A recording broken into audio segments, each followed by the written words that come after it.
दुसरी गोष्ट मला ही बोलायची आहे, की सर मी परवाच ॲड लॉन्च केली हं. आणि कालच मला कन्व्हर्जनमध्ये 4,500 चं क्लायंटकडून आलं सर म्हणजे अरे वाह! ही पण एक सक्सेस स्टोरी तुम्हाला भेटली.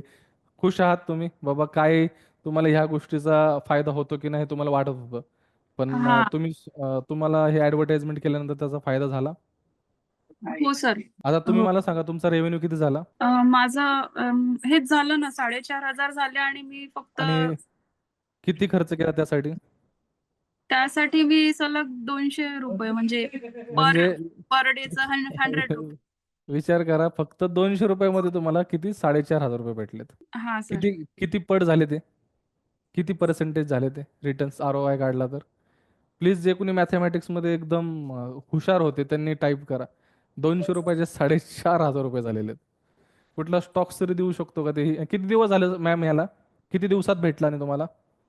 एका दिवसातच सर. एका दिवसामध्ये विचार करा. कारण की मी जे बोलतो त्या सर्व गोष्टी पॉसिबल आहेत. तुम्ही स्वतः बघू शकता. एका दिवसामध्ये त्यांनी ॲडव्हर्टाइजमेंट रन केली. ₹200 खर्च झाले आणि ₹4,500 त्यांना एका दिवसात भेटले.